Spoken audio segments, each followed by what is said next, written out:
Kelly Sloan is attempting to kind of finesse or nuance net zero into the background. The New South Wales Libs did vote, the party room did vote to maintain their current net zero position.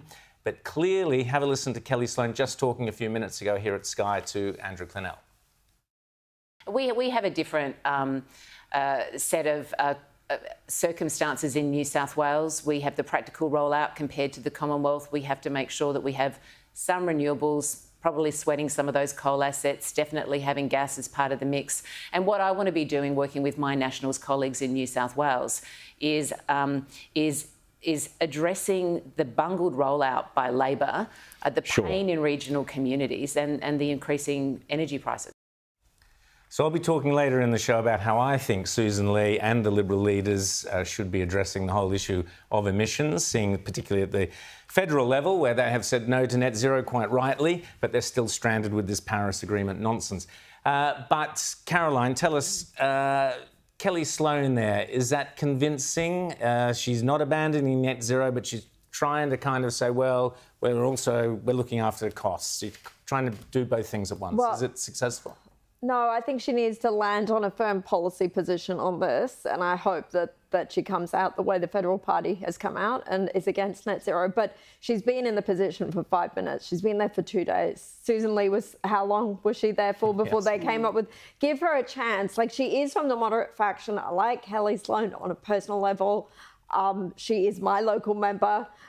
For which she's been criticised for, you know, the member for Vaucluse. She's been criticised for being your local member. I know, how unfair snowflakes. Is that? You know, there you the go. member for Vaucluse, which I think is really unfair because I do think that she comes from a public education background. She talked about that. She's worked in lots of different industries. She hasn't always just been a career politician.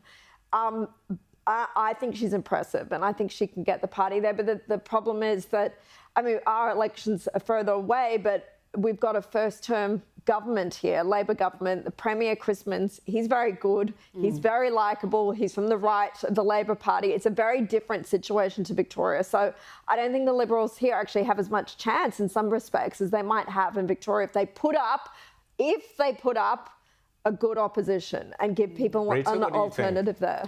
Are you buying the Kelly Sloan?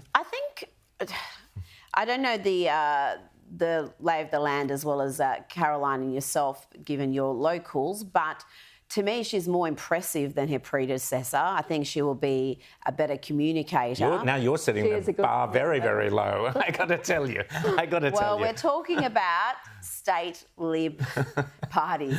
I mean, the expectations are low, and somehow they still manage not to meet them most of the time.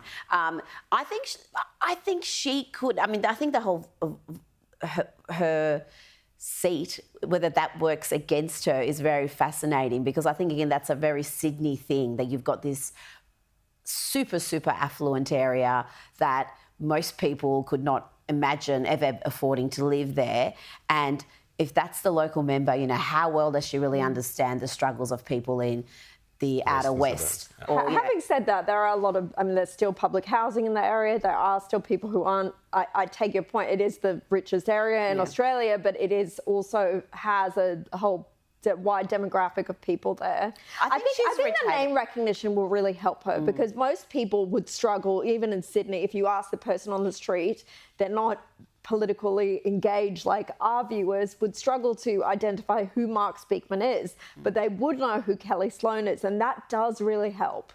It does, and I think she's a warmer, more likeable character than, say, Jess Wilson, and again, that could be Jess's inexperience, but she does come across as very robotic, and, you know, her background isn't exactly terribly rich, full of experience. You know, she's worked as a staffer, she was part of an industry body, and, you know, she's now leading the opposition. So I think Kelly Sloan, if I were a betting woman, which I'm not, I would be backing her to perform better. But obviously she's got the enormous hurdle of having a first-term Labor government led by someone who is enormously popular and a very good politician. You know, again, people who are not all that politically engaged would look at Minns and just say, he seems like a good bloke. Yeah. He's someone I could have a beer with. And that is invaluable in politics. And to be honest, he is a good bloke. It is hard to fault him on a lot of things.